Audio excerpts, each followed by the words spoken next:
Hello, everybody. I am here. I know I'm running a bit late today. I got distracted this morning. Not gonna lie. One of the book nooks that I had been keeping my eye on vanished from the storefront, so I very quickly looked around for other places where I might be able to find it. Let me know if is everything working okay.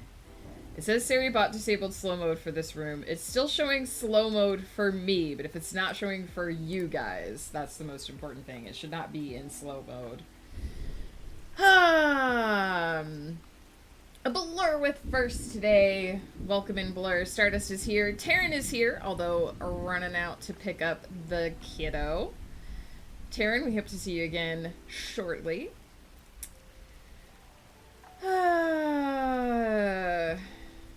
Blur is usually pretty fast on the draw for the first. Sardonisms is here. Pie is here.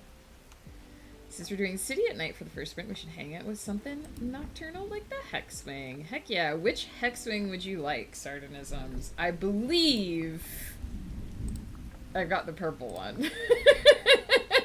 I was hanging out with this boy last night, but we can hang out with a different version as well. Oh, goodness. It's not showing for me. Good, okay. Sometimes on OBS, the slow mode doesn't show as disabled properly, but as long as it's disabled for you guys, that's the most important thing. Let's see. I think it's mostly just different colors.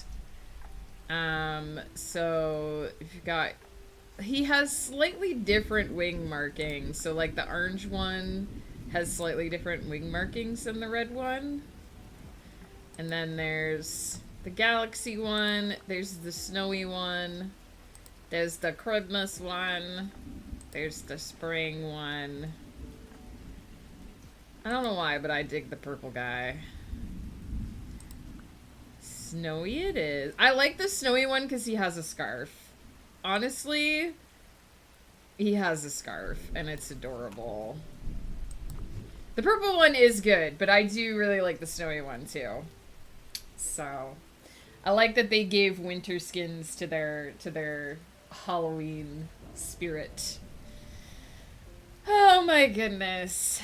Guys, it's Wednesday, which means it's halfway through the second week in November, and I have spent a significant amount of the last week looking at how many weeks are left in the calendar and panicking over the fact that I probably can't finish as many things as I wanted to finish this year. So been doing a lot of calculations and a lot of realizations, and coming to conclusions and acceptance about how much I am going to be able to do for the end of this year. So that's been interesting, to say the least. I have run into a problem where I had very carefully calculated exactly how much work I could get done this year, and then I remembered that book 6 is the end of Everyone's Child, and usually for the final, well, for me, it's also a period of, like, it's a benchmark period, but, usually on the last book in a series, I do make it slightly longer, to give it sort of, not quite an epilogue, but a little bit of an epilogue. So I try to keep the length of my side projects pretty consistent. I give myself roughly the same amount of time to write them, so that each book is roughly the same length. Although as I fit more words into smaller time periods, they have grown longer, and I realized it's the end of the series, it really needs some extra space in order for it to be finished, so I added 5 extra scenes that I was not originally intending to write, and destroyed my schedule.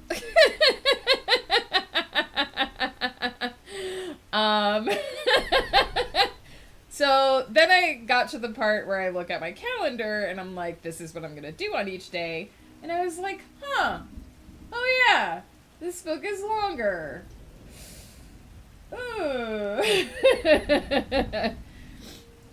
My big projects don't have set lengths. So the Aravalia Chronicles, Ghost Path, Beyond the Mirror, which we're going to start next year, they don't have... I don't give myself a certain number of scenes to tell those stories. They just are as long as they are. And if I add a scene when I'm writing it, I add a scene when I'm writing it. For my side projects, which is Everyone's Child right now, I do, when I plan them, I do kind of have a set number of scenes in mind. Because they are supposed to be shorter. And part of the challenge is telling the story in that amount of time and space that I have to give it. And of course, I've never done anything that I feel like has compromised the quality of the work. I would never do that. But usually they fit into roughly 29 or so scenes versus my bigger projects, which tend to run around 32 scenes, and then for some of the late Aravalia Chronicles books, they were closer to 40. We were in 35, 36 territory. But so there is there is a challenge there to tell the story in a certain amount of space, but it is special. It is the last book in a series. So it needed the extra. And so to get to the end of the main plot, I can definitely do by the end of the year. But those extra scenes, are not going to fit in my schedule. So just kind of, you know the process. You realize I'm not going to be able to finish this at a certain time. Can I cram more work into a smaller time frame? Yes. Should I cram more work into a smaller time frame? No. How can I do the double backflip and make this all work out? And I think I've come to a point where I'm happy with the amount I'm going to be able to get done, without having to cram a bunch of extra work that wouldn't normally fit into a otherwise peaceful schedule. Hello! We won't tell anybody! So yeah, I think I've come to a point, but there was definitely a lot of, I was like, okay, let me go back. One of the reasons I was late this morning, aside from trying to find that book nook on another retailer site, was I actually went back to my notes and I was like, okay, how many scenes do I actually have to write in each of these books according to the plan? And I was like, maybe I'm overcounting the Everyone's Child. Maybe there's fewer scenes. And I was actually undercounting. There's actually 19 scenes left and I was only counting 18. So I was like, great, this is perfect.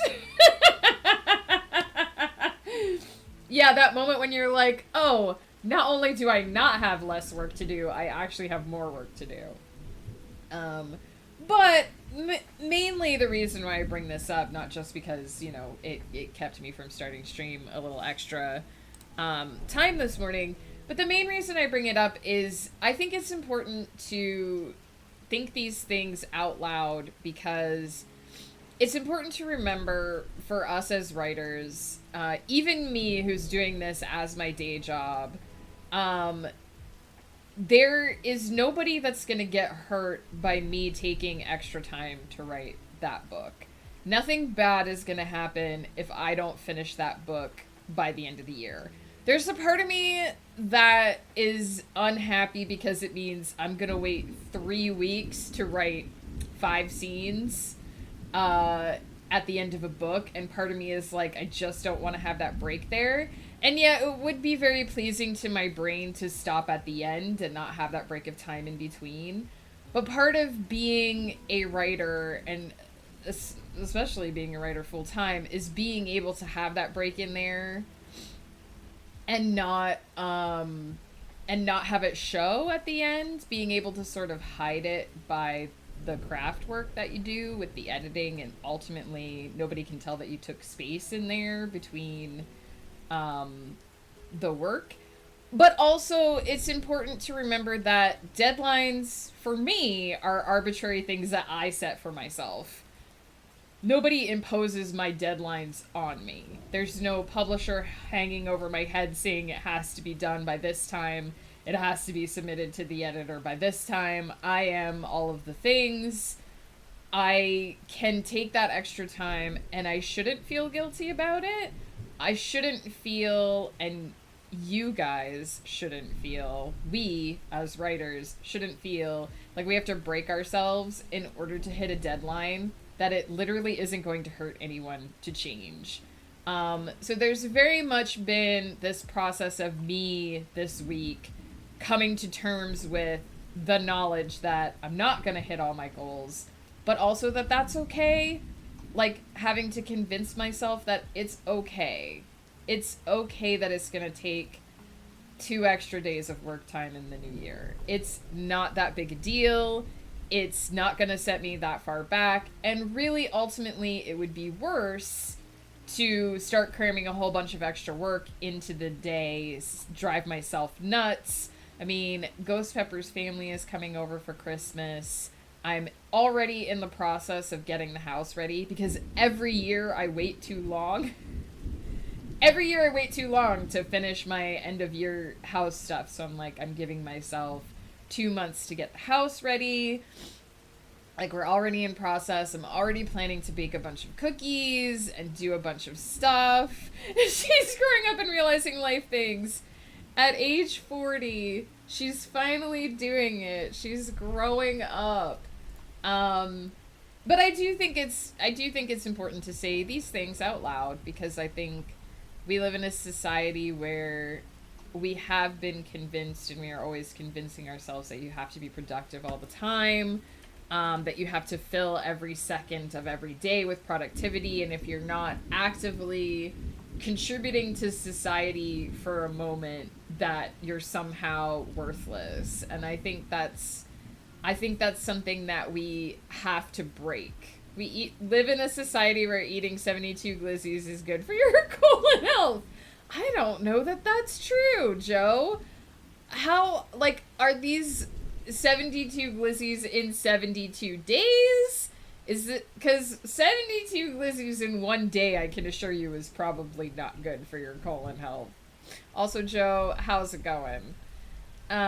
Yes, hustle culture is toxic. So, yeah, I'm trying to remind myself that it's not just about getting the work done. It's not just about hitting a goal or an arbitrary deadline or having things neatly wrapped up by the end of the year. It's also about making sure that I get to the end of the year with my sanity intact, without feeling like I'm running around like a crazy person, without feeling like every second of every day is taken up by work things. And I had a stark reminder. Monday night, I sat down to do something that I thought would take 10 minutes, and it took me an hour. So also a stark reminder that when it comes to creative stuff, it doesn't always go as quickly and as smoothly as you think it's going to. So you have to have room in your schedule for yourself. Shadow Legion, hello. You have to have time in your schedule for yourself. You have to have downtime. And so what I'm saying is, if you're working on something right now and you feel like you're behind and you feel like you're going to have to change your deadline and you feel like it's going to take longer, that's perfectly normal. That's kind of what happens with creative stuff, especially if you, like me, get carried away and add a little extra and want to go that extra mile. It takes extra time and it takes extra energy. So be kind to yourself. Be forgiving to yourself. Take time for yourself and don't fret over it, I guess, is where I'm going with all of this. It's okay. Joe, I do not think I'm going to hit 200K this month. We'll see. You know what? I might hit 200K in overall words, but I do not think one project is going to hit 200K. I just don't. I appreciate that you have that faith in me, but I don't. Yes, thank you for my TED Talk. I will now mic drop and fade into the distance.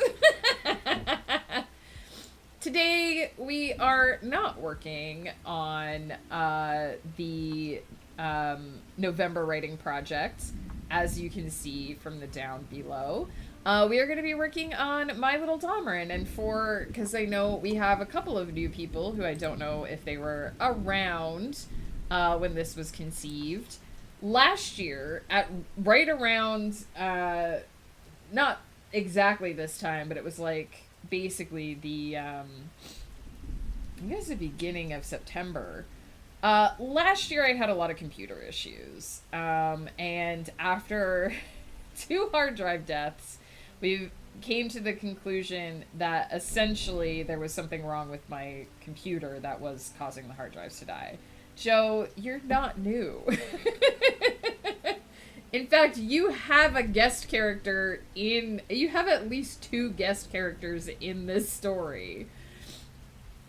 4 years, 10 months, 6 days, 14 hours.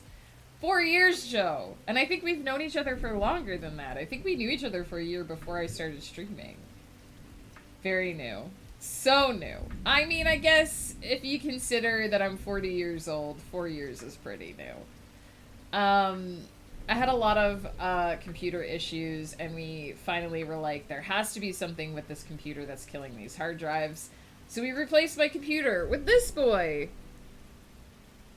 Rainbow Boy, also known as Langdale.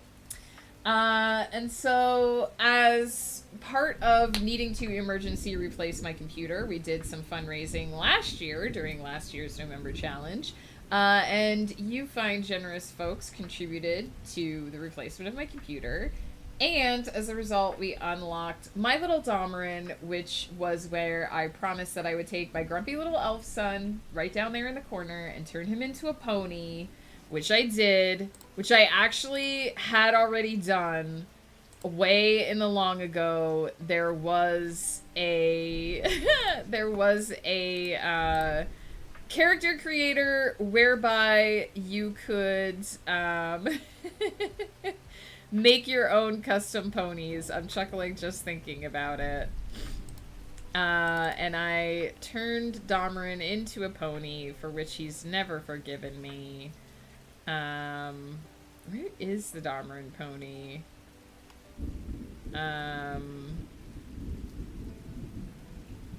Hold please. There it is. For which he's never forgiven me. But now also there is fanfic.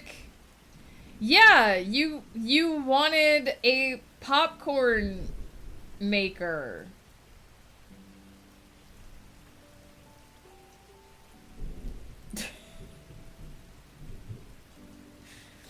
So I don't know if this custom generator is still around, but way in the long ago, I had to add the cutie mark manually. But this is Domerin as a pony. I've always named my computers. This computer is named Langdale. After a character in the Aravalia Chronicles, as a matter of fact. I did make the popcorn maker pony, yeah. He is pissed. He's very annoyed that this exists. He doesn't enjoy this existence, but he can't stop me, really. So, I'm proud of you, Joe. So this is Domerin, Captain of the Royal Guard pony, for Aravalia, which I smacked into the worlds of My Little Pony. And he's not happy, but he does exist, and we're currently working our way through a full season of the show, as promised. A full season of the show, as promised. So that's what we're going to be working on today. Now, I do need to go back and look at a few things. Also, just because it's here, there is also, this is what he would look like in the Powerpuff Girls universe.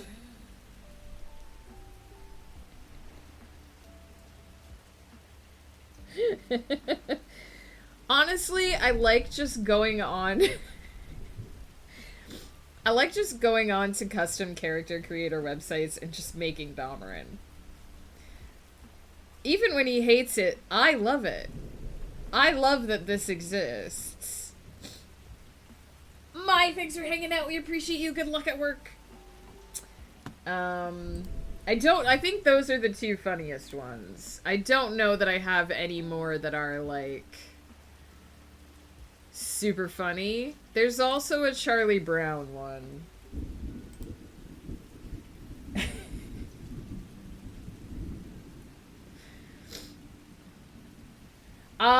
Wolf is actually making him, some Hero Forge minis. I don't know if he finished them yet. This isn't from any particular show, but I do also really just like this one. But yeah, he does have some Hero Forge minis in process, that Wolf has been working on. So yeah, this is my grumpy elf son, who can't stop me from making him cute little avatars. Look at how cute he is! Just look at, just gaze upon how adorable this, like, truly is. He's so angy. He's such an angy boy, but I love it. I love it to bits. What a cutie patootie. And he's got his little sword. And he's got his anger. Oh my goodness. Oh my goodness. I named that file Domerin Cute. Cute indeed. So, and then there's this. From back in the day, before we had AI generated art, there was a program that somebody put together. It was kind of like the precursor to AI generated art, but it was called Art Breeder.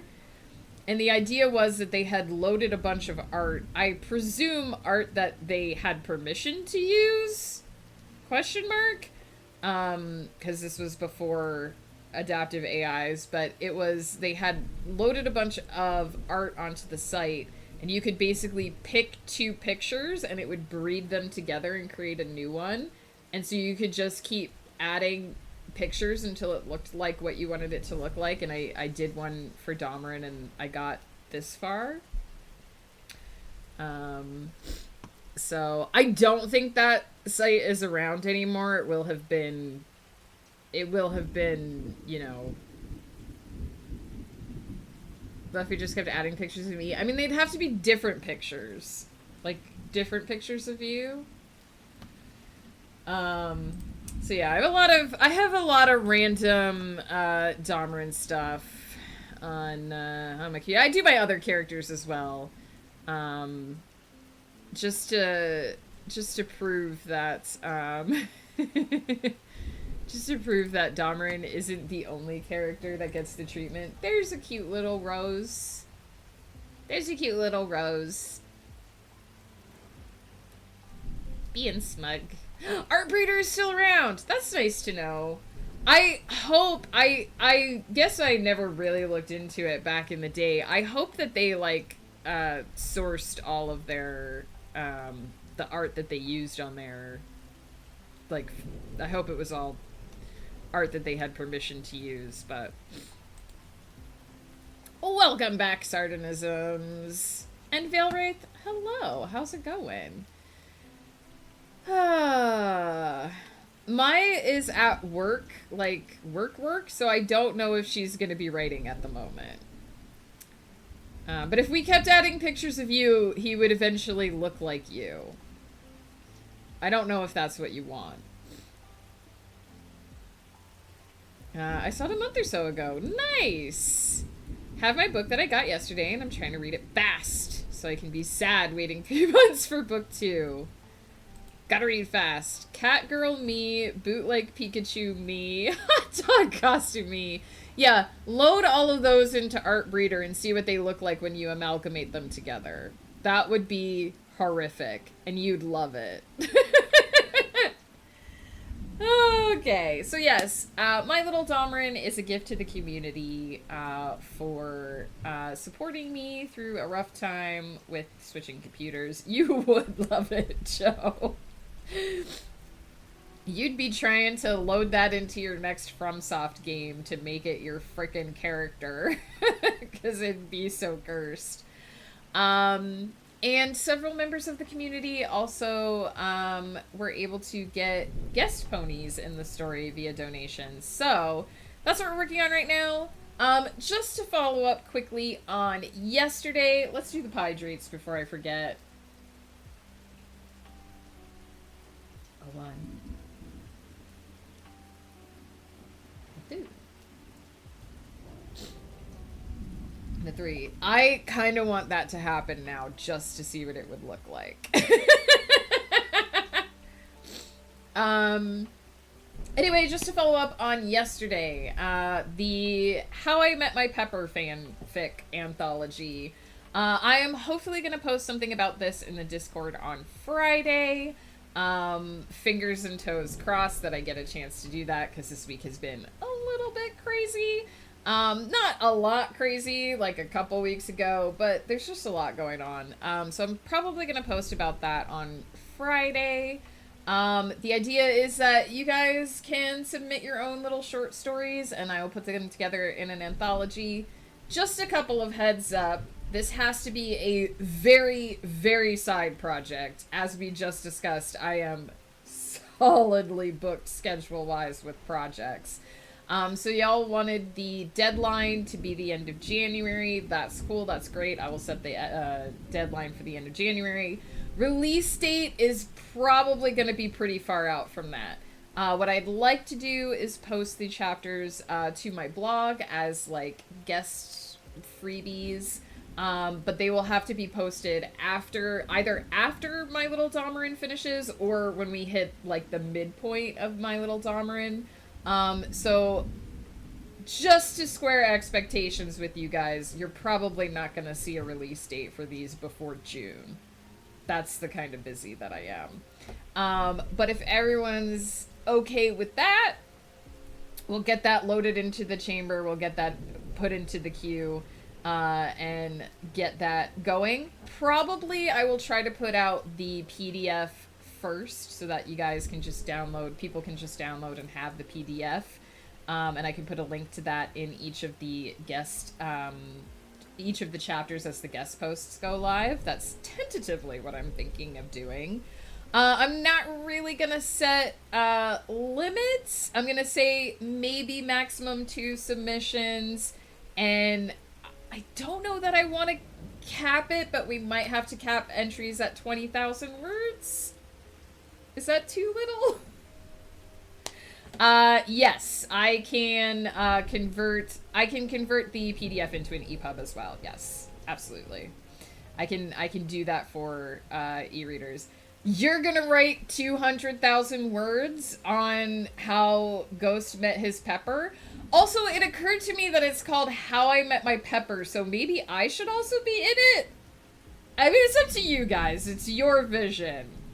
Joe, if you would like to write 200,000 words about How I Met My Pepper, I will accept only from you 200,000 words.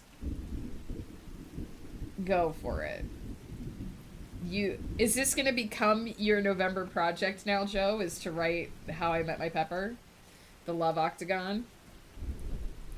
So yeah, I'm not going to put too many limits on it. I'm going to ask that you guys submit probably through Google Docs, just because that's the fastest and easiest way to make sure that no viruses are being spread around, is just to put your story on Google Docs when it's finished. Send me a link. My project right now is to create a fused monstrosity of the different me's. Well, let's see. Can you load your own art into Artbreeder?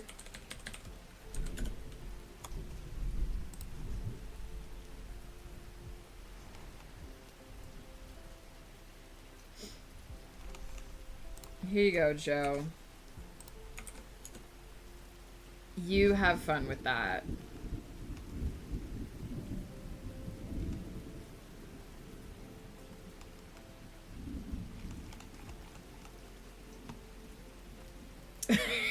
I love the side chaos. Side chaos is basically why we exist. Let's be honest.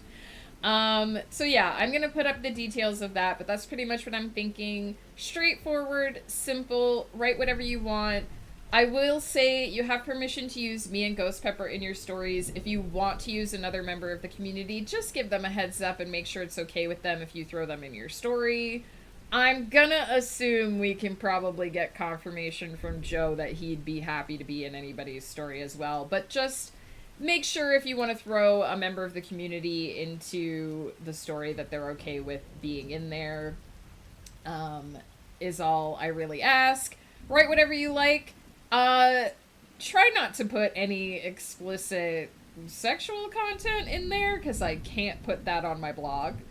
But you want a little bit of spice, want a little bit of kissing, you want a little bit of fade to black, whatever. Ghost didn't put any limitations, so... yeah. Yeah, I would appreciate the fade to black so that it can go on the blog. I don't mind a little bit of spice, but anything more than fade to black is Spicy McSpice face territory. So that's pretty much the ground rules, pretty much the expectations. There's not going to be any money involved. I won't charge anything for the anthology. It's going to be free to download, free to read. All of the chapters will get posted on my blog. As they're submitted. I'm not going to do edits, so if you guys want to get together and help each other edit, that's cool. And that's pretty much it. This is pretty much your guys' project. I'm just going to facilitate the getting it out there of it all. So we'll host that on my website, and that way nobody has to worry about signing legal agreements or like there won't be any kind of funds attached to it, because that's a whole legal can of worms that we don't want to open. But there you go. Ocelot, hello. We were just talking about the How I Met My Pepper anthology that you guys want to do. Apparently you're just gonna read stories about your own love story and fangirling over your husband. I mean, that's probably what's gonna happen. I don't even know if the original intention was for me to be involved in the stories. It occurred to me this morning that I should probably be a character in some of them, but I don't even know what your guys' intention is. These might just all be Ghost Pepper exclusive stories, except for Joe's, which is going to have a love octagon. And I hope I'll be somewhere in that love octagon. Yeah. It's gonna, like I said, it's gonna be a very, sort of very, very side project, so you guys wanted a deadline of the end of January for submissions, but it's probably, to be honest, going to be June before it gets out there in the world. But if you guys want to do this, I'm happy to facilitate. There's going to be a whole revolving door of suitors. I'm not going to be in yours at all, Joe. I don't get to appear at all? Not even a little? It'll be you, Ghost, and 6 tentacles. Me, Ghost, Joe, and 6 tentacles. That's an extra person. But we don't want to get rid of one of the tentacles. Gonna rate a cute one. Hell yeah!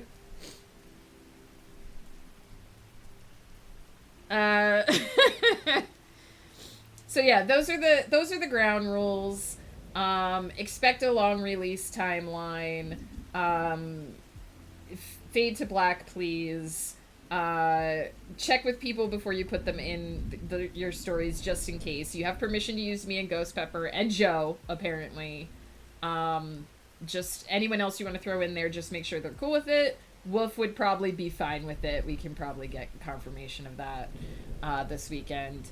And there won't be any money involved. Those are basically the four things. Does Ghost have a Spirit City avatar? He does! He does also have this game. In fact, I think if you popped over to his channel...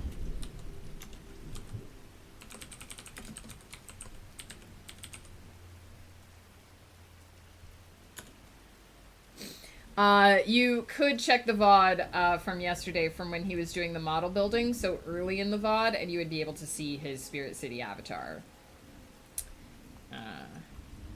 as well.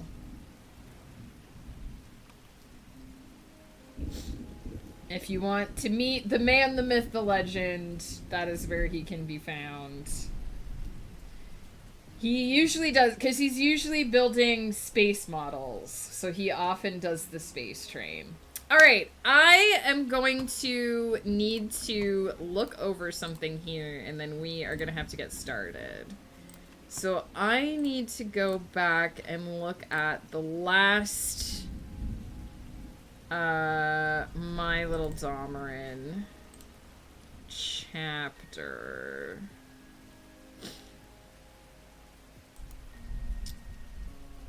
If I remember where I put it.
He ain't here.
Okay, and I need to find... I think I created a cheat sheet for the guest ponies. Book notes from 2024. Bruce's ponies, there we go.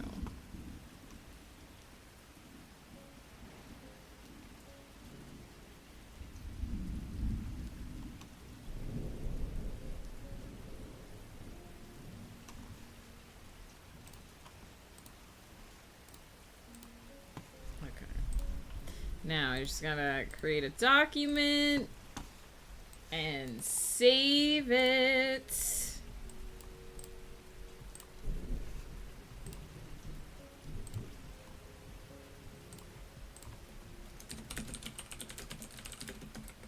Episode 4, Act 2.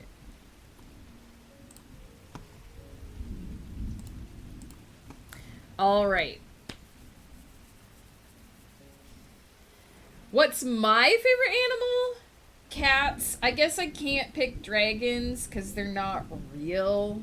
If I could pick dragons, I would pick dragons. But my favorite real animal is definitely cats. I have a cat soul. I love cats. They're so cute and fluffy and just little balls of spite. They have their own opinions, okay?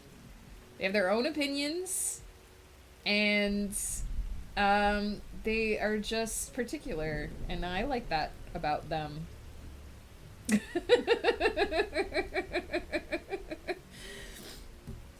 All right, I'm going to take a quick, cheeky little break as usual, and we're going to get started. We are going to do the usual 3 sprints today with 15-minute breaks in between. I don't think we had an official redeem of the activity, so we are going to be hanging out in the city at night for the first round to honor the redeem that Blur put in yesterday. And we've got our Hex Wing redeemed by Sardonisms, but if somebody would like to redeem an activity that we can do here on the train, please feel free, and I will set that up when we get back.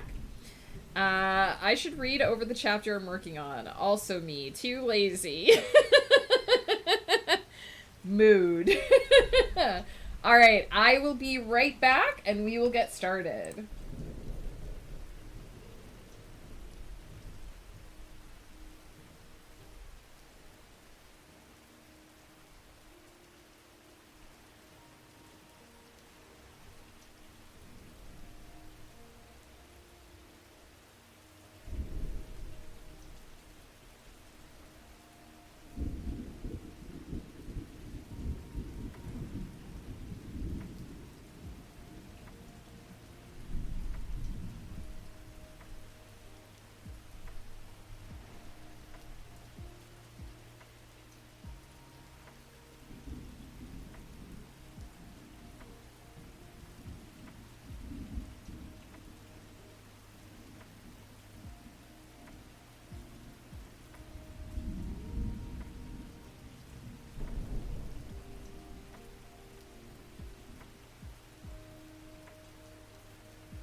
Okay. I came back to Oh Sweet Jesus, What Have I Created from Joe. I'm gonna need to see it, Joe. I'm gonna need to see. I'm assuming you took all of your costume pictures and crammed them together. And I need to see it.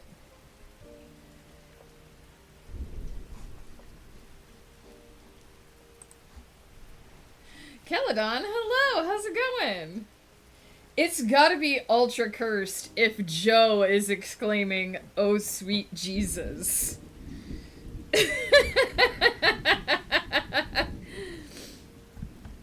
Alright. I think I remember what I was going for this installment of My Little Domerin. So let's do it.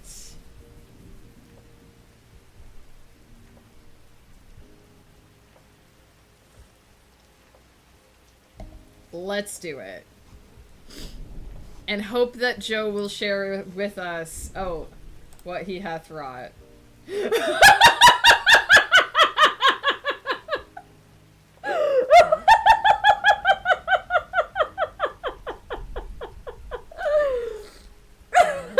my god! You did this with Art Breeder? Can I show it on stream, Joe, or is it a secret? Oh my god!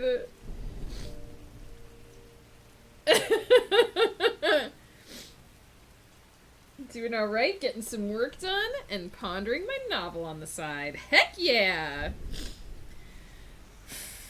Alright, guys. Last thing before we start. These are the pictures. Oh my god! How did it make this? Alright. Get ready, guys. This is the new Joe.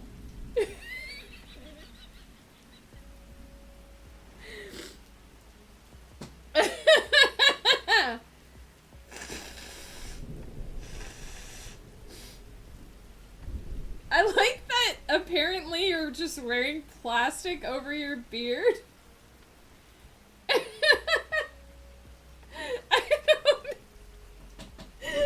don't understand.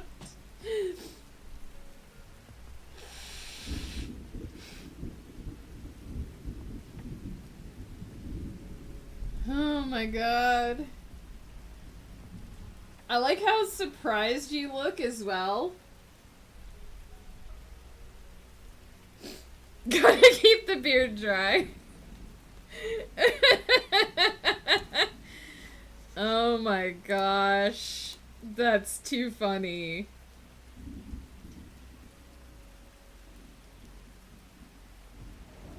That is too funny.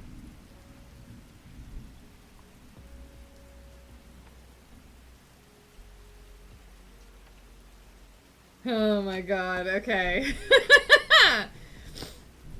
On that note, everybody, let's do some work. This reminds me of that one guy with a white shag carpet helmet. It's too funny. I don't even know where it got the headband.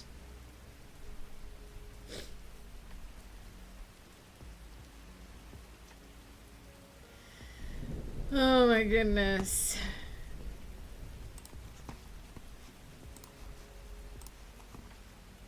If you unveil that on stream, I need you to, like, clip it. Oh, goodness.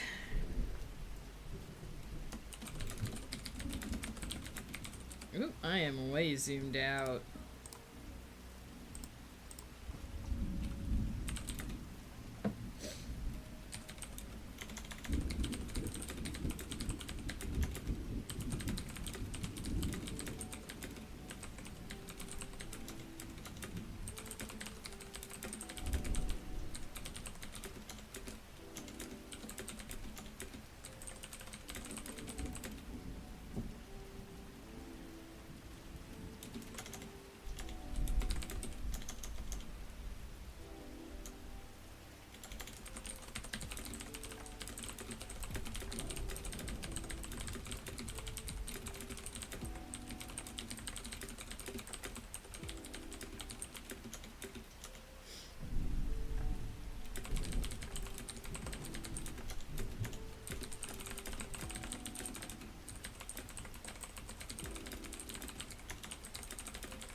I already made it my Discord display picture. Oh my god, Joe. You're gonna get so many people messaging you.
I'm flashing back to my time at a help desk reading Sardonism's messages.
Oh, welcome back, Taryn. How's it going?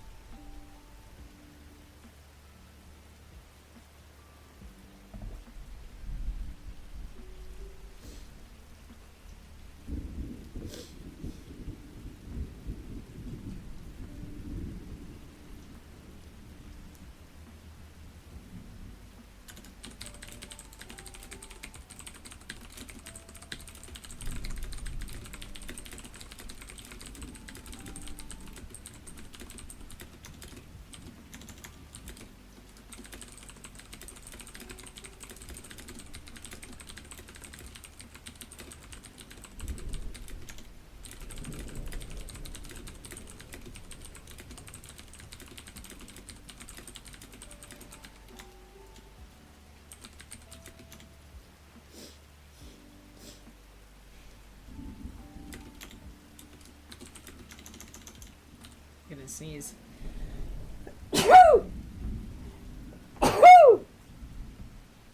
We did do one on Sunday, but it was a little it was a little choppy because his internet did die in the middle of it, but we did do one on Sunday. We will be back to Saturday this weekend, so we'll be at the normal time.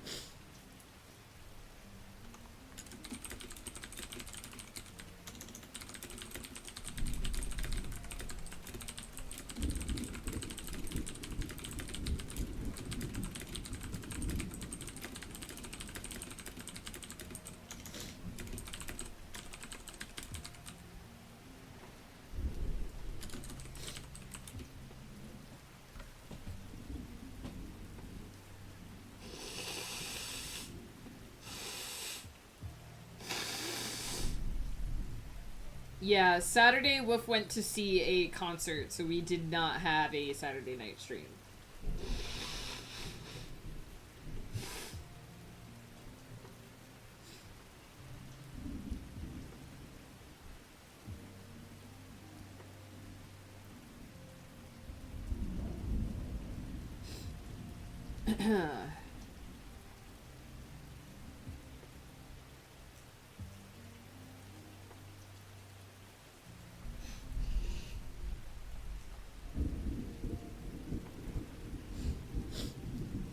Ugh, sorry about that.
nice dinner with my husband. May I ask how long the stream is today? I've ended up being so productive here. We are going to have 2 more sprints after this.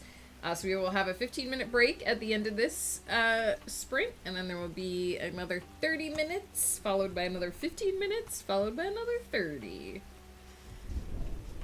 And sometimes I pause in between, and it makes the stream longer. No worries. I hope you had a fantabulous dinner.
Alright. That was 1,559 words of whatever chaos this is. According to Find and Replace, this chapter has 60 instances of my spelling my character's name wrong. That is what replace all is for. I do that all the time. Like, listen. I don't know if this will make you feel better, but I regularly have to go through and do a replace all on character names. One time, I had spelled the name wrong so much that I just changed the name to the wrong spelling. There was a character, I can actually tell you which character. There was a character in the Celestial Serenade named Serendi. And that was not how I originally spelled their name, and I was like, I've spelled it wrong to the point where I'm just gonna change it. That's their name now. So now their name is Serendi. Hey, Ink and Play, hit 20k words, and I'm on chapter 3. Hell yes! That's awesome! You wanna try and spell Serendi? Go for it. I mean, it depends on why you've spelled it the way you spell it. Like, if you are attached to the name. I wasn't attached to the original spelling of Serendi. I liked Serendi better, so I changed it. But I do actually create the other thing I do is oh, the first one is close. Actually, let me check. Do I even remember how to spell this character's name? I know it starts with a C.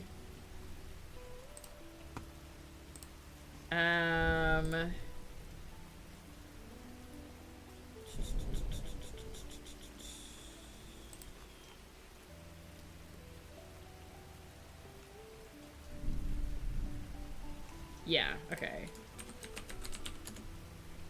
That is how it is spelled.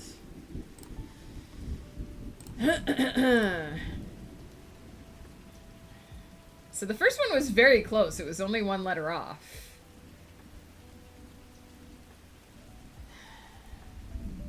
It was originally spelled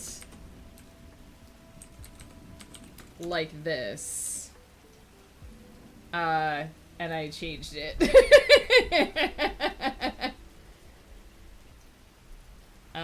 So the first one, Serendi, is what I changed it to because it's how I kept spelling it. It was originally Cernetti, but I was like, I've spelled it and said it wrong so many times that I should just change it, so I did.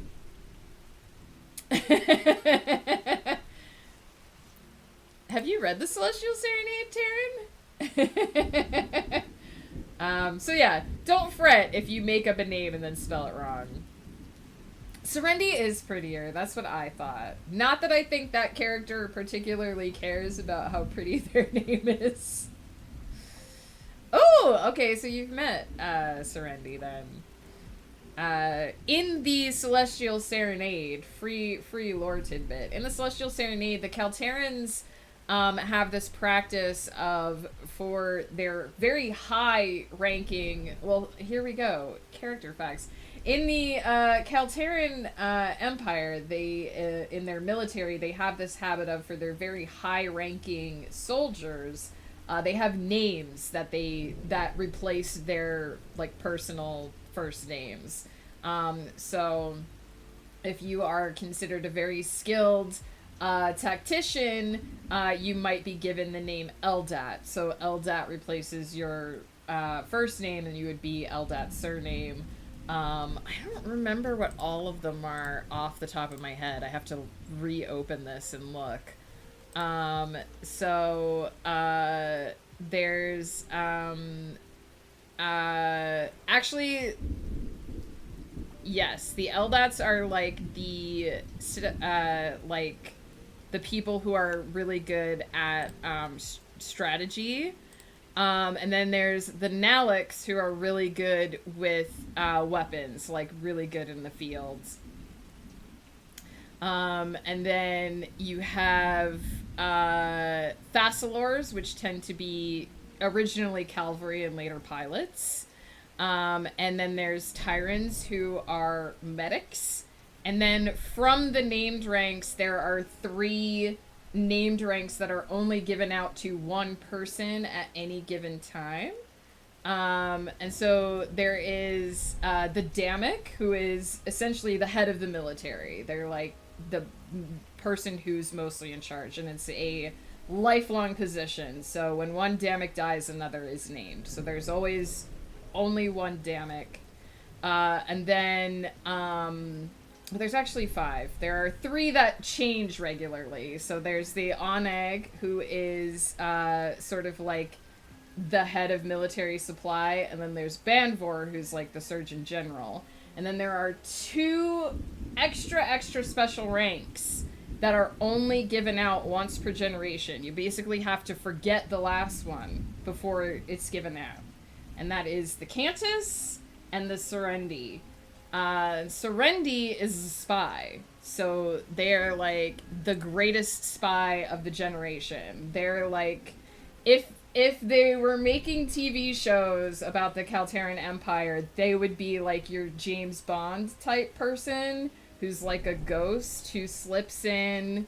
They're like your ghost assassin type character. They're the person who is always slipping into enemy territory, getting the information, doing the assassinations.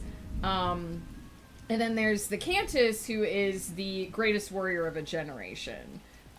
So the prior Cantus and Serendi have to be forgotten in order for them to be renamed. But the caveat of that is that the Cantus is a very public figure. Sort of like your Achilles, right? Like the hero of the war, the person who's out there always pushing the front lines, winning the big battles, and so very, very much a public figure, very much celebrated as a hero.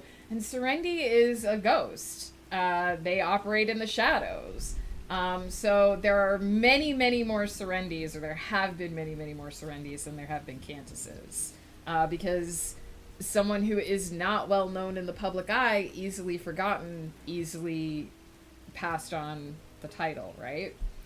No, not an actual ghost, but not well known in public. So whoever is the Serendi, it's not usually known that they are the Serendi until after they die, sadly. The Cantus is well known. That would have been cool, but ghosts, real ghosts, not necessarily a thing in that particular series, because it's more sci-fi. Yeah, usually the Cantus is well known in public. Their face is all over the place. But the Serendi isn't usually known until after they die. And when it was announced this person was Serendi, they served for this long. But because of that, the Serendi is sort of easily forgotten, and the title passes on in secret quite often. Whereas for the Cantus, they are usually known and celebrated for many, many years after they die. So there haven't been very many Cantuses throughout Kalteran history in comparison to the Serendis. I really like how detailed these roles are. Thank you. I created like a whole culture for the Kalteran civilization, and there's some pretty in-depth things in there. And that is one of the things that I can share without being too spoilery, is how some of their ranks work. They also, because the Kalteran Empire is actually an oligarchy, so for those not familiar with the term, they are ruled by a group of rich elite, essentially. So, like, the people who have the money make all the decisions. There is a ruling council of essentially the rich people, mostly nobles, but sometimes merchants who have sort of bought their way into nobility. And as a result of this, they also have a tendency to label their very high-ranking military officers as lords. So you have, like, a Lord General, and then you have a Lord High General, who's, like, really, really important, because he has Lord and High in his title. So, there are some characters later on who are encountering the Kalterans for the first time who are like, I'm just gonna say it, Lord High General is a ridiculous title. And it is, but it's part of their culture, right? Oh no, Sardonisms, I'm sorry you're having a tough time with this particular call. I remember when I used to work for a help desk, we got some really, just totally interesting characters when I worked for the help desk. And we would get people who would be like, I need you to fix my computer but you can't restart it. And you're like, okay, how long has your computer been on for? A month. And you can't restart it. And it's like, all right, I can fix this problem for 5 minutes, but it's going to come back because what you really need to do is restart your computer, my guy. I am going to pause the timer. Wow, I went off on a total lore tangent. That was insane. Let me make sure I didn't miss anything while I was rambling. It was truly wonderful. My husband cooks eggs really well. Oh, my husband cooks eggs really well too. I love a good breakfast for dinner. Heck yeah. If you would like to redeem a spirit companion, an activity, or a location for the next sprint, those are in the down below. Please go ahead and redeem them now. I'm gonna take a quick break. I'm gonna run to the washroom and reheat my coffee. Don't forget to get up, to move around, to grab yourself something to eat and or drink, and to take your meds if you haven't already, or check that you have taken them if you need to take them. Bo! Have you turned it off and on again? Listen, though, you do need to shut down your computer sometimes. You do need to restart. Like, you don't have to necessarily do it every day, but if your computer has been on for a month, you need to restart it. It's going to keep getting worse until you restart it. Also, Bo, how's it going? Does Serendi have a romance? That I cannot say without, I cannot stray too far into spoiler territory. I will be right back.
am back. We are currently in the train, in the city, in the night. Doing alright. You go do your thing, I'll be here. Well, Bo, it's good to see you. We don't usually see you at this time. Dare I hope that this means that you have a day off today? A rare and elusive day off from work?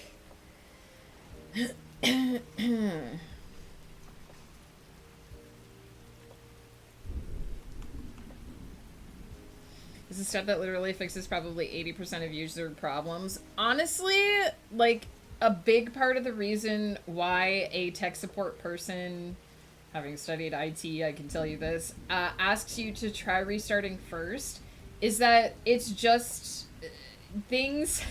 The way the system works is things can build up in there, and you can have lag spikes, you can have glitches, you can have random errors that happen. And one of the best ways to make sure that it's not like a sticking around problem is to have the computer turned off, have it purge like all of its processes, all of its logs and whatnot, even just do a cold boot so that you've literally purged the whole system of everything that it's doing, and then turn it on again fresh. It goes through that self-test system, it opens everything fresh and new, and there's nothing, no glitches in the background, theoretically, to gum things up, and then you're getting sort of a clean environment, and you can tell if it's something in the production environment that's causing that error to occur, or if it was just a random glitch. If you restart, and it goes away and you can't recreate the glitch, then it was probably a fluke. If you restart and you can do the same thing repeatedly and cause that glitch to happen, then it's something in the environment. It's an interaction between two things that's causing that to happen. Do indeed, for the next 6 months, I will be having 3 days off a week, which is wonderful, Bo. I'm so glad to hear that. You work so flippin' hard. Try to turn the computer completely off, wait a couple minutes, and turn it back on at least once a week. I shut my computer down every night and turn it on again fresh in the morning, to be honest. We've got a request for Sonic.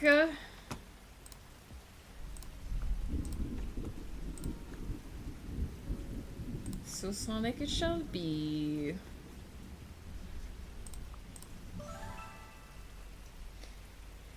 It really is. And honestly, I get it. You get things all running and set up. You want to leave it on. You can probably get away with leaving your computer on for 3-4 days without any trouble, but you should shut it down at least once a week. But I worked for a consulting firm, and we had people who were just adamant. They were like, I have 60 tabs open, and I have 20 programs, and I don't want to have to reopen all of it again. And it's like, okay, but I can't fix your computer.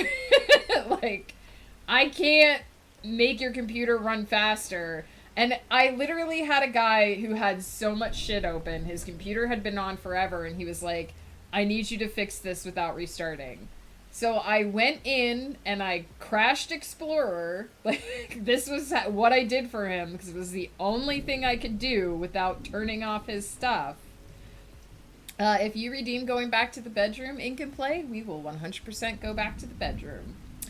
So I crashed Explorer and I restarted it, and that temporarily fixed his problem long enough for him to do a thing. And I guarantee he probably had to call the help desk back literally the next day. But it's like, that's all I can do for you, is I can restart your background default Windows basic task and see if that lets you do something for 5 minutes.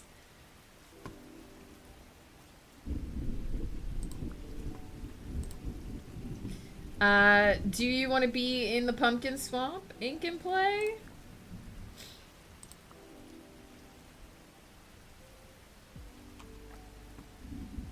We did have to use Internet Explorer in that, like, for a lot of our stuff, for that company, because it just worked better with the VPN. But even so, like, I know it sucks to have to reopen all of your stuff. And at the help desk, we had like 10 programs that we had to reopen every morning too, but you still need to restart your computer. The 10 minutes it takes to get your computer turned back on and get your production environment up and running again is less of a hassle than the 3 hours you're gonna spend trying to fix your computer when it hasn't been turned off in a month. I guarantee you.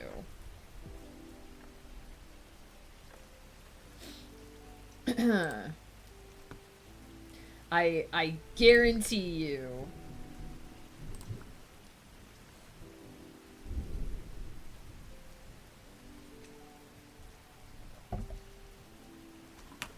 I'm gonna switch back over into productivity mode.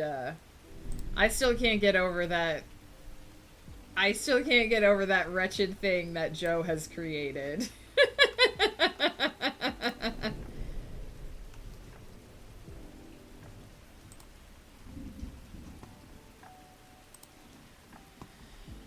Oh my goodness.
Alright.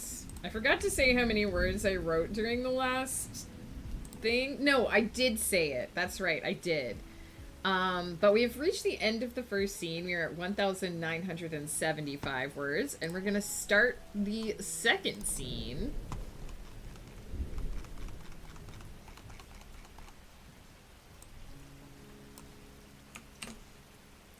Just going to get stuck right in there.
Maya, welcome in. How's it going?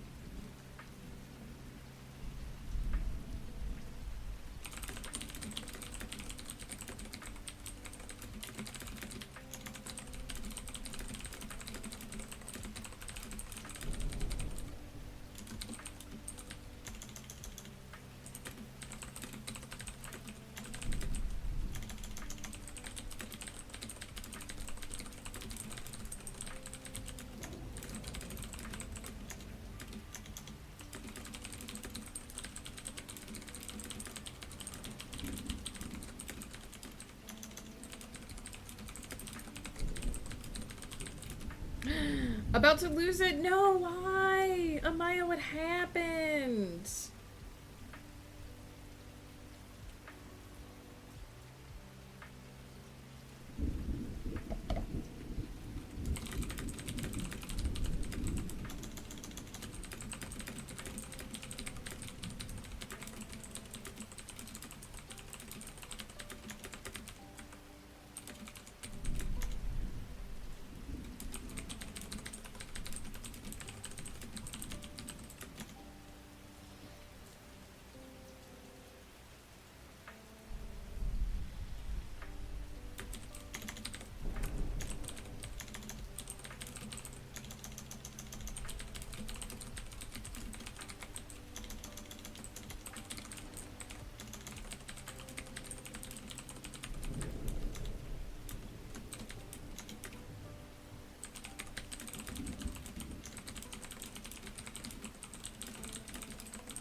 Cheers, Fi. Amaya, I'm so sorry. I would think that your coworkers would know better.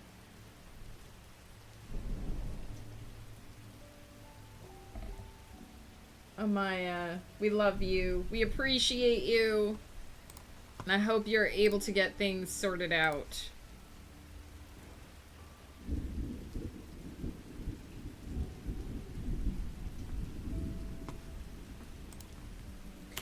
Honestly, I think if you...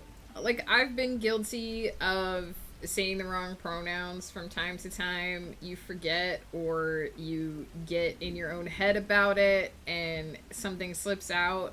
But I think people can really tell the difference between when you make an honest mistake and when you just don't care. And if you make a mistake, just correct yourself, apologize, try to do better. And if you don't give a fuck, then what the hell, man? Be better. Be better.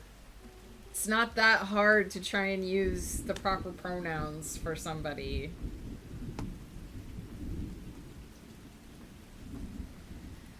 Especially if they've corrected you numerous times.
Yeah, and if you keep making the mistake every time, it's obvious that you're not trying.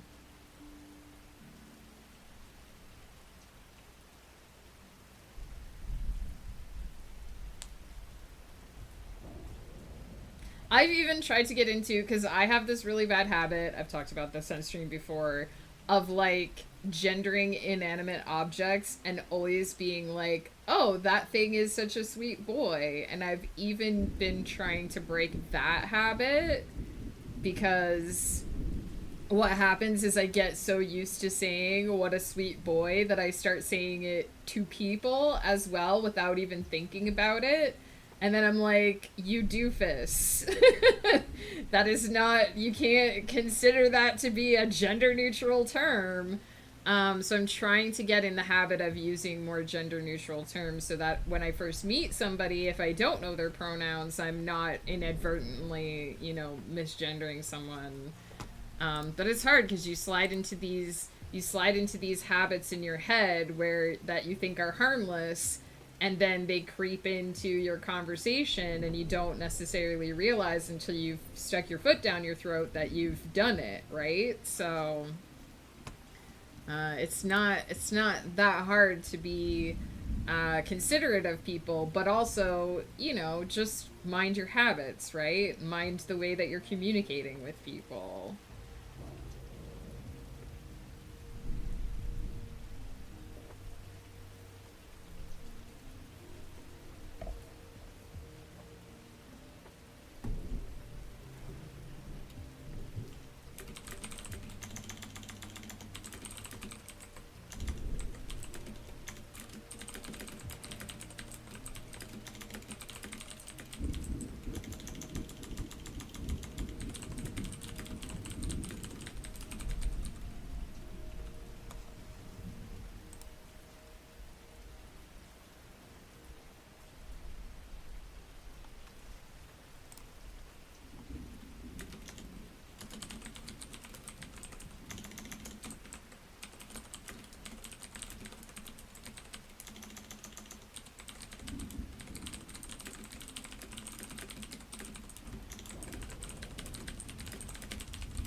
All right, we're up to 3,010 words, and the new scene is 1,035 words long. So we are trucking along here, hopefully to finish in the next sprinty spront.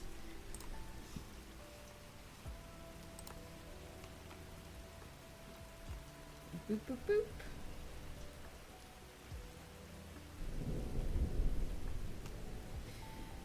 If you get used to saying something a certain way, that'll slip out when you're not consciously thinking about what you're doing. This is honestly the reason behind 60% of day-to-day misgendering for probably most trans people, unless, of course, they deal with being in forced proximity to asshats. People see certain physical characteristics or hear vocal speech patterns, and their habitual patterns work faster than conscious thought. Yeah, and I think it just takes a little bit of consideration, either to change your like speaking habits. Like for me, I'm trying not to necessarily call everything a sweet boy because I've realized that it's maybe not the greatest thing to do. Or also, now that I'm aware that I say that, I try to make sure that I only say it about inanimate objects or like pets that I know to be a certain gender, right? Like awareness, I think, is a big part of just being a decent person. If you're aware of your habits and if you're aware of other people's feelings, it's not that hard to find a place where you can interact with people without being a dick. I used to get so offended when people thought I was a boy, usually over the phone. But I've been trying to be better at not letting it bother me, because really being one or the other isn't better or worse. I understand that the issue is a lot more complex if you're trans or dealing with body dysmorphia. But I don't understand why we find it so offensive, and I apologize for my privileged cis female opinion about it. I'm genuinely trying to understand. Honestly, I think over the phone, you have to be a little more forgiving because people only have your voice. And, like, I don't necessarily... I haven't worked on the phone or interacted on the phone for a long time, like, in the regular. But I don't feel like it was ever really easy to tell who people were just by their voice. If you're face to face with somebody, it like you have a lot more cues to work with. But over the phone, it can be really hard. I don't think it's unreasonable, but when that person then goes, hey, actually, it's this, that, you're a dick if you don't change. Exactly. And if you've told your boss numerous times and they are ignoring it, that's frankly bullshit. If you got misgendered over the phone specifically, it's probably because you likely don't do that overly sweet feminine customer service voice that women are taught to do. I hate that it's still such a default for me personally, and I'm trying not to do it. I don't know what it is about this stream, but I've managed to do a job that I've been procrastinating for a year, and I've sent a really important email. Ocelot, I'm so glad that we were here for you while you were doing that, and I'm so glad you were able to get it done. I appreciate that people feel productive when they're here.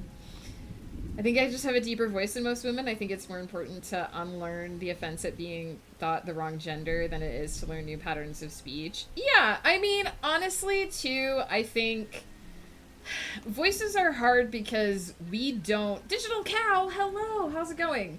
We don't hear ourselves the way other people hear us. And we've talked about this on stream before. Ocelot, enjoy Genshin. Thank you so much for hanging out. We appreciate you. Glad you got work done. We don't hear our own voices the way other people hear us because we hear our voices through the bones in our face.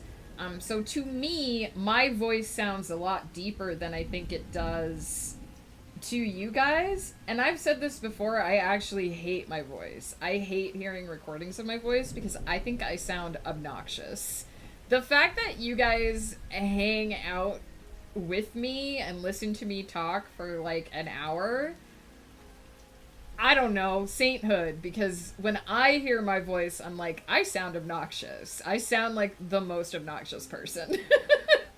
But I think you have to keep in mind, and this is something that I try to do, like, to me, the way my voice normally sounds weird, but to you guys, it's normal. And so I think we get really caught up in general in the way that our voices sound and in wanting people to perceive them a certain way, the way that we want our voice to be perceived versus the way that it's actually perceived. And so it can be frustrating when somebody perceives your voice in a way that isn't the way you want it to be perceived. I know that's a really, like, verbose way of saying that, but I think a lot of it comes from being self-conscious over knowing that your voice sounds different to other people than it sounds to you, and not really knowing how you sound to other people. Because I don't really know how I sound to other people, because when I hear my voice, I hate it and I don't listen to it,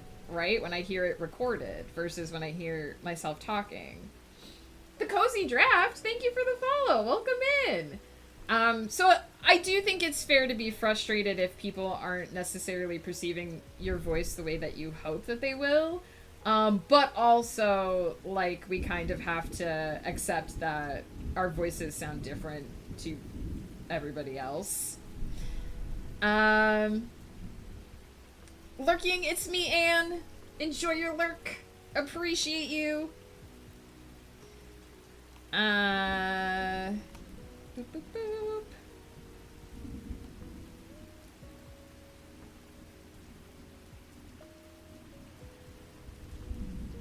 It's up to everyone to decide where their boundary is. I do not condone putting up with shitty behavior from folks that you're forced to interact with on the regular. If someone knows and they don't do, action needs to be taken. 100%.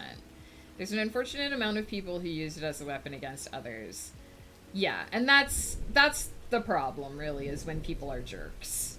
If I'm on the phone and the other person isn't a relative, my voice goes up half an octave in pitch. It happens less when I'm working because I need to be taken seriously, so I put on the kindergarten teacher voice. I always felt a little self-conscious when I worked at the help desk because I would get calls from people who were like, oh, a lady at the IT help desk. And I'd be like, yeah, this has no bearing whatsoever on my job, but I have to be nice to you, so yeah, we exist. We're not fairies. And it's like, what do I say to that? Like, every response that I ever gave to that felt stupid to me, but also it's like, what do you say when you answer the phone and someone is like, "Oh, a lady." Yes, it is I, a magical unicorn. How can I help you today? Digital cow, how's it going? You are a fairy, but also you exist. Oh, Bo, thank you.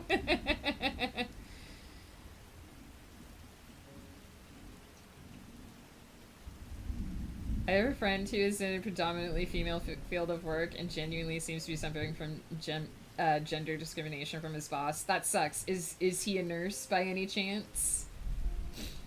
Because male nurses take a lot of shit from a lot of people, which I don't even understand. Like, again, I don't, but I do know that male nurses take a lot of flack. The line from Mulan flashes into my mind when she's exposed. A woman. Gasp! I was thinking about Mulan the other day, just randomly.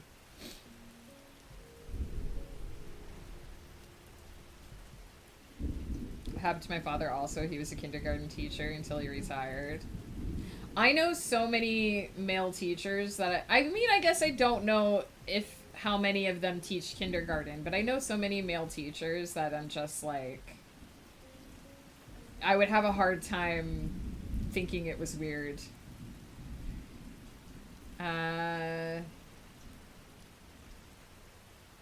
He is super detail oriented, naturally predisposed to this line of work, and everyone nitpicks his performance to the nth degree. Like, yeah, the mistakes need to be fixed, but give the guy a chance. That sucks.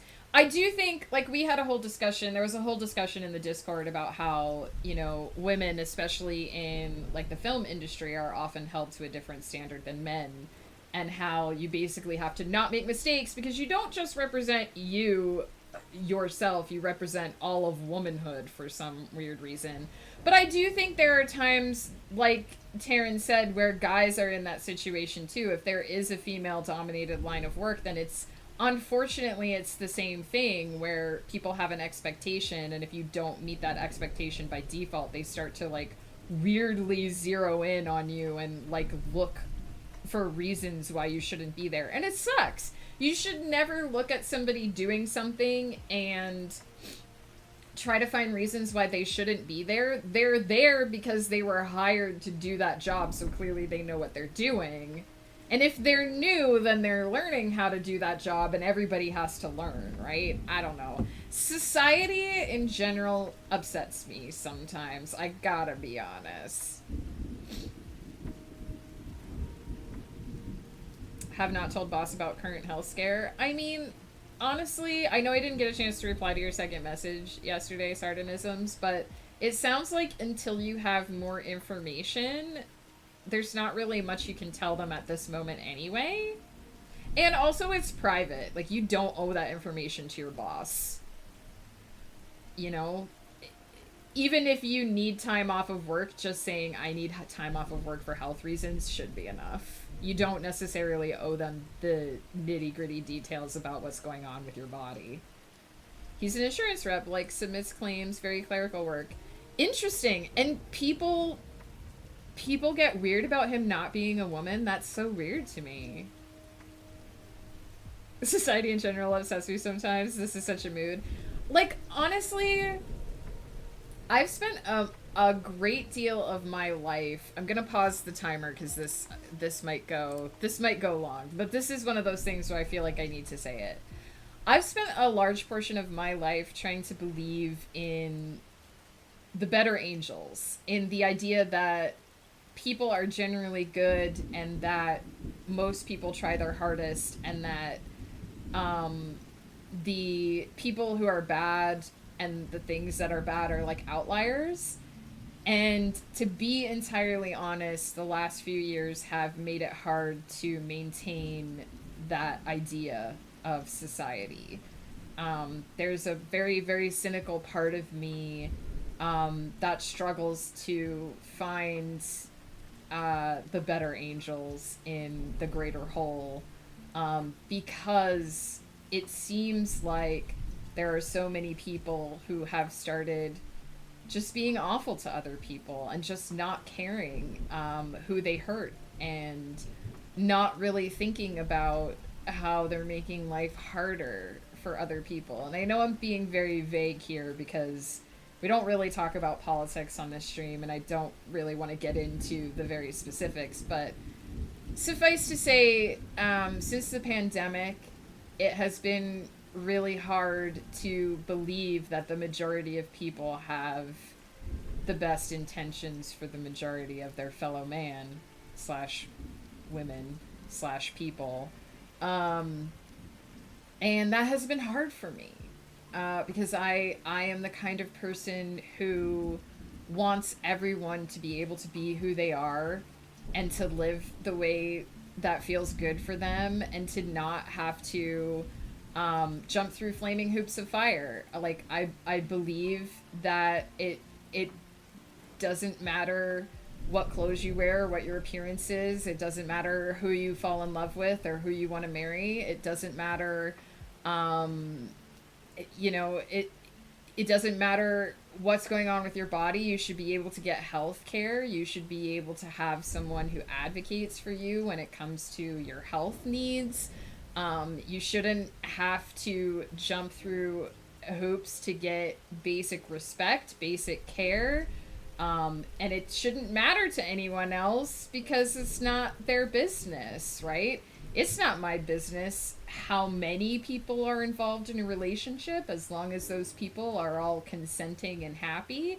It shouldn't matter, it shouldn't matter what genders are on a marriage license or on a passport or on a driver's license. If you can drive safely, that's really the only thing that should matter about your driver's license. And so I just feel like there's been a lot of getting in other people's business and worrying way too much about what other people are doing, and trying to tell people that there is a right way to do everything when really there isn't. And I know so many people who are fighting so hard just to get basic health care, because they have an autoimmune disorder that makes their body look differently from what people think it should, or because this thing isn't covered by this part of insurance, or they can only go to one specific doctor with their insurance and the wait list is 6 months long. Like, I just know so many people who are struggling with things that feel like they shouldn't be struggles. And it's been hard. It's been hard to have faith in society. And I just think that what that means more than ever is that we need to support each other. We need to be there for each other. We need to just try to be understanding, try to uplift each other when we can, create spaces where you can feel safe and like you don't have to worry for at least 10 minutes about what's going on outside of that space. And so it's tough because I wish I could extend that space to the whole world. I wish that the whole world could be a safe space for every person, but I know that it's not. And so I just want to, in any way that I can, create bastions for those of us who just believe in not being shitty to each other, to exist and to be together. And that's it. That's all I can really do right now. So that's what I'm gonna do.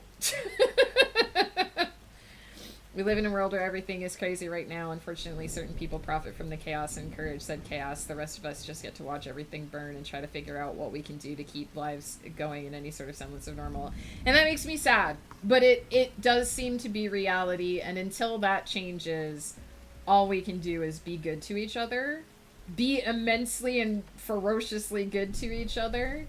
And just hold on as tightly as we can until the rest of the world comes in line, I guess. Until we can go back to believing in the better angels of society. I genuinely hope that someday we will live in the Star Trek The Next Generation society where everyone is taken care of and people don't have to worry, and we've moved on to better things, but we don't live in that society yet, unfortunately.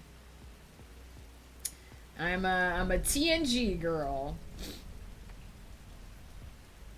Everyone was so excited when he started because he was so easy to train. He got a promotion, but he has a new super, and she's getting complaints from claims managers and riding his ass when he needs time to make the adjustments he's been asked to make. So he's happy with his job. He loves it, and he doesn't want to let anyone down. And now he has like severe anxiety about going to work. That's so sad.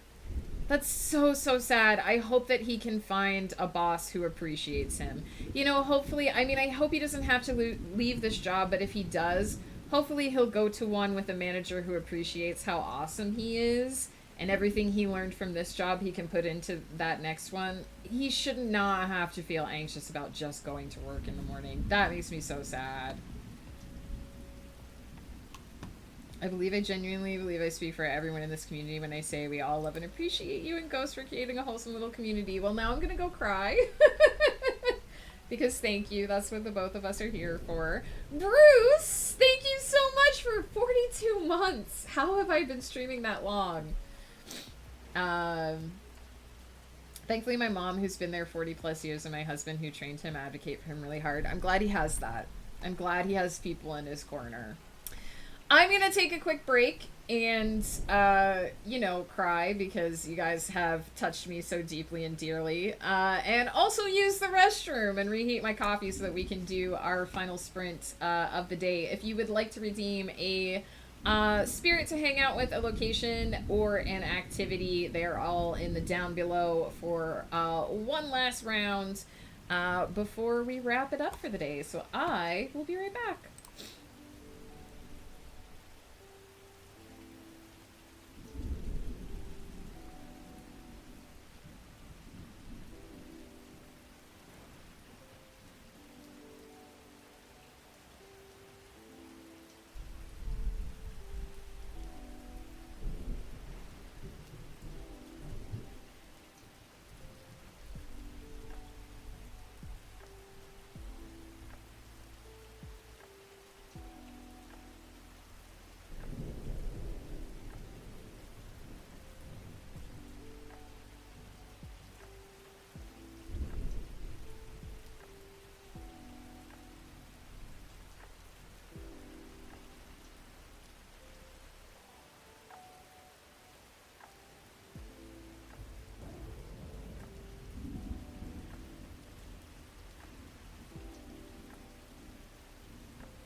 I have come back.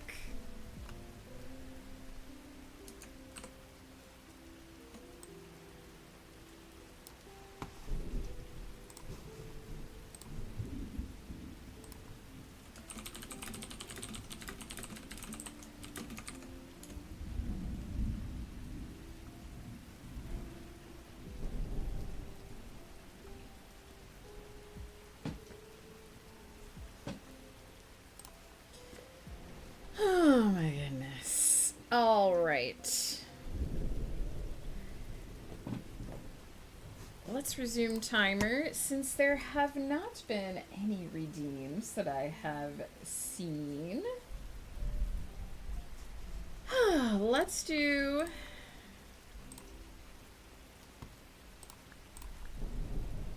a fireplace and let's do a sippy sip.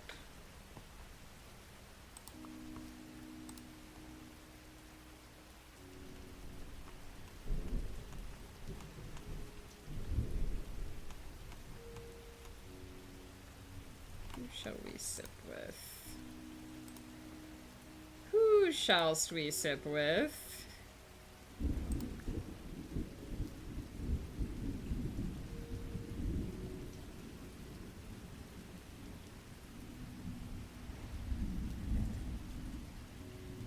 Yes, let us sip with our toaster.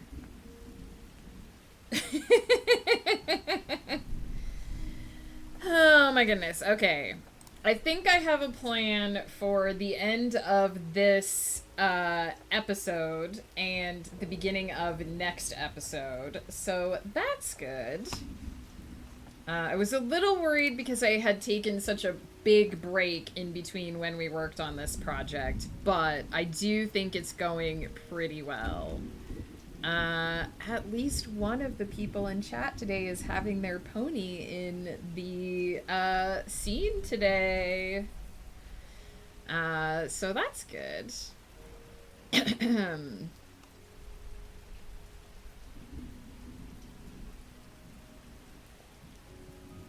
Oh, now 2 people are having their pony in the scene today, now that Peter's here. Peter!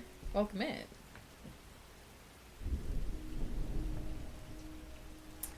Welcome in. How's it going, my dude? How is your Wednesday? A 50 stream streak! Holy wow, Peter! Holy wow! And you're not going to try to put a decimal in there and try to convince us it's a 5.0? Congrats to you on 50 streams. Thank you for putting up with me for 50 entire streams. I don't know how you did it, but you did, and it's an accomplishment. My mom is coming to my neurologist appointment tomorrow and wants my godmother to come too. Did they ask if you want that many people there? I went very high-pitched there.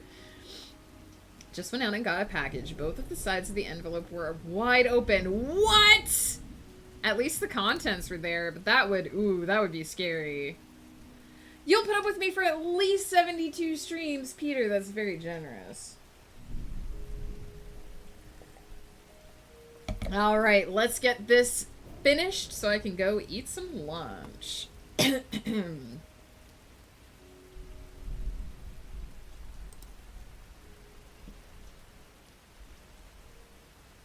Yeah, are you going to take a break from me after 72 streams, Peter? Is that what we're hearing?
What? Oh no, Peter, I'm so sorry.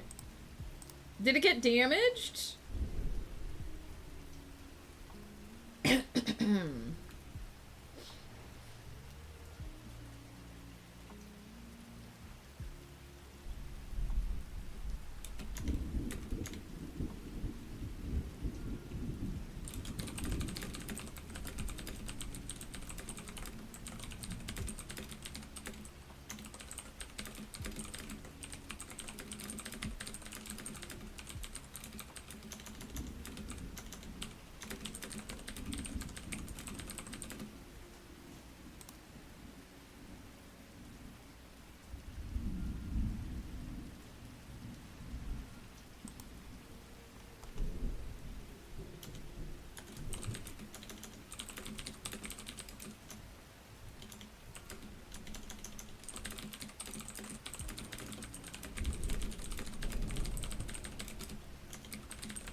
My character is complaining about how unfair life is in the current scene because the boy he literally collided into is too handsome.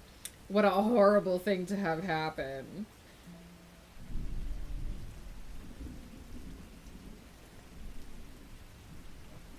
Zero damage? Well, at least it wasn't damaged.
Caedmon, hello.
Stream Mochi. Hello. How's it going?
All right. Don't know how good any of the stuff I've written in this fic is actually, but for the moment, we have finished episode 4, Act 2. It is 4,797 words long. Whew, and that is us finished for the morning. Your words are 10 out of 10. They are not always 10 out of 10, but I appreciate that you feel that way. Oh my goodness. It's like some delivery people just get bored and go, ooh, what did this person get? Oh, that's boring, not worth stealing. I literally received, when I ordered these, my craft scissors, I literally received an empty package inside a sealed envelope. So, I don't know what happens on the delivery route, but sheesh. Megan's words are 1,000 out of 10 because that's the ratio of how fast she writes. It does not equate to quality, guys. Just so you know, speed and quality, not the same. Did I miss a thing? Like, I don't know what you mean by a thing. We did a stream. Oh, I forgot to put the final sprint notification up, but it's done now, so. No, we just talked about the stipulations for How I Met My Pepper. The quick rundown on that is the release date is going to take a while, so it probably won't come out before June. It's all going to be free. There's not going to be any money involved. Fade to black on any super spicy stuff because I want to put it on my blog, and ask permission before you put other members of the community in there. That's pretty much what we got going on. So that's it. That's pretty much the rundown. And then we went off on a tangent. I'm sure there was a tangent in there somewhere, and then we did some writing. Now, who's doing stuff today? JC Boom is on. Maybe we'll go say hey to her.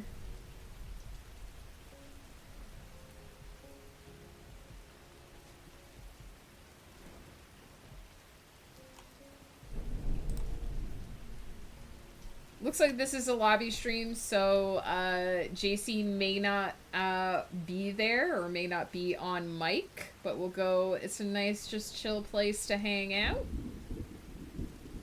And I think most of the other people that we usually raid are not doing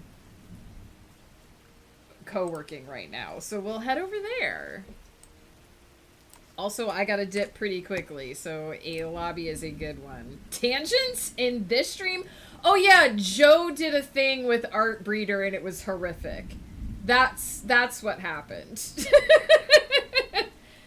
We introduced Joe to Art Breeder. He put 4 photos of himself in it. It spat out something. It spat out... Let's revisit that. Oh my god, I almost couldn't find him on his Discord because he already changed it. It spat out this. This happened. So yeah, Joe took 4 photos of himself, smashed them together. This is what came out. Bootleg Joe.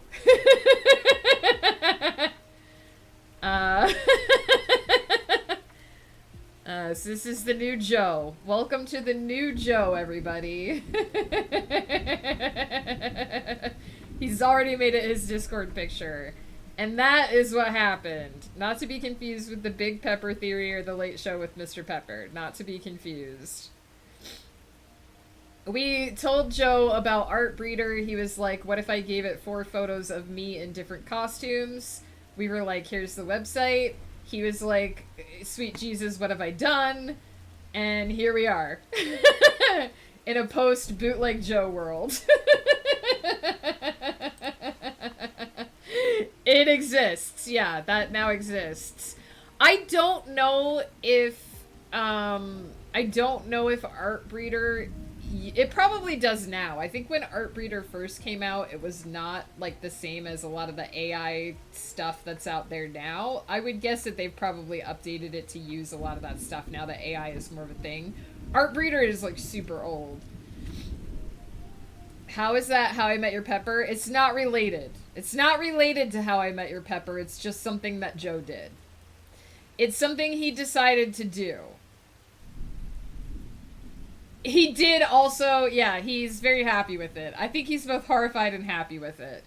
We don't control what Joe does, he just does it. And he gave a computer 4 pictures of him, and he made that. How I Met Your Pepper is a community anthology that you, the community, are going to write, apparently, because you basically demanded that it exist. I'm going to post about it, hopefully, on the Discord on Friday, so look for that. But essentially, it's How I Met Your Pepper. It's about whatever you guys decide it's about. Ghost Pepper, I assume. I said earlier I thought I should be in there, too, but Joe said no, so I'm not going to be in Joe's. I was super bummed when you went looking for an anime filter. I know you used to be able to find a thing. When I went looking for an anime filter, I know you used to be able to find a thing that would just put a picture through a filter and make it into an anime drawing. Now it's all AI. I know, everything is AI now. It makes me sad too. Yeah, it's fanfic about, I guess, either how Ghost met his Pepper or how I met him. I think it's about whatever you want it to be about, in all honesty. So yeah, I'm going to post the submissions on my blog for free, and we're going to put out a PDF/EPUB that people can download. It's all going to be free. There's not going to be any money involved. You guys wanted the deadline to be end of January, so end of January for submissions. We might extend that because, again, it's going to take forever for them to come out, but this is what you guys asked for. Whatever you guys want to write, it's Ghost Pepper fan fiction. He didn't put any stipulations on it. He didn't put anything in there, so you can, I guess, make him do whatever you want. The real Pepper is the friends we made along the way. I thought it was about how you two met each other. If that's what you want to write about, Faded Stardust, go for it.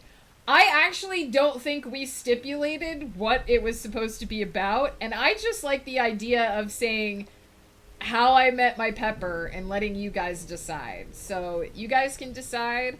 I'm also going to say, if you want to write 2 fics, you can write up to 2. Up to 2. And we'll see what you guys do. We do have a sound clip of him granting consent. So yeah. I also assumed it would be about how we met each other, but I realized that we never really decided. How I Met My Pepper is just a title. You can do what you wish. There are no rules, aside from please ask other people other than me, Ghost, and Joe if you put them in the fic. Me, Ghost, and Joe have officially consented. Fade to black if it gets super spicy, because it's going to be on my blog. And I am not Spicy McSpice Face. No money involvement, and expect a long release date because I'm very busy. How do I join this? Join our Discord. Write your fanfic sometime between now and the end of January. Put it on Google Docs and send me a link. That's how we're gonna do it. It's very unofficial. I will restate, I'm not editing these, so if you guys want to get together among yourselves and edit them, please do, because I'm just going to post them as they're given to me. I will read through them and make sure all the content is appropriate. You know, if anything is highly inappropriate, I will maybe disclude it, but I don't think I have to worry about that from you guys. It was discussed yesterday whether people wanted it to be one fic that everyone wrote a chapter of or a short story anthology. And after the vote, it was decided that everyone was going to get to write their own short story. If a couple of you guys want to organize getting together and writing a thing, there's no rules. Do whatever you want. Do what you like. I'm basically just going to share them on my blog. That's my role, is that I'm basically just going to share them on my blog. That's it. That's what's happening. We are respectful gremlins. That is true. I think Joe Pye and Bruce should write a chapter. Good luck getting that to happen. Yeah, so that's it. That's How I Met Your Pepper. You guys asked for it. You guys decided. I'm just here to give you what you want, I think.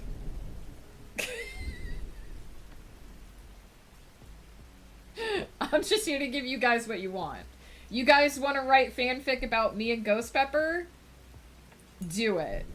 I know Faded Stardust had mentioned possibly doing a Christmas fic or possibly doing a Valentine's Day fic. Go for it. Some of you have heard the story of how Ghost Pepper and I got together, and some of you haven't. So I'm curious to see what lore y'all invent. But for now, I gotta go eat some food. So we are gonna raid JC Boom. And I am going to remind you, your daily reminder, to eat, to sleep, to drink, to get up and move around. Take care of this meat sack you're driving around, because it doesn't come with a maintenance manual, but it does need a lot of maintenance. And you're very, very important, as we have established, because next year 2.5 Megans, you guys are very, very important, because without you, none of this happens. This community exists because you show up and you support it, and you're here when I'm doing my crazy little thing that I do. So thank you for hanging out with me while I get my work done. Please take care of yourself. It was a lovely stream, even though I mostly lurked. Blur, I hope you're doing well. I hope you got some art or editing in today, whatnot. And if you guys want to talk about the How I Met Your Pepper in the writing area on the Discord, go for it. That's what it's there for. I will see you guys hopefully tomorrow morning at 10:30 a.m. PST for more Ghost Path, because we will be getting back on the Ghost Path tomorrow. And if you're looking for more of me after my Thursday stream, you can find me Saturday night at 7:30 PST on It's Swift's channel. I hope to see you one of those times. Until then, take care.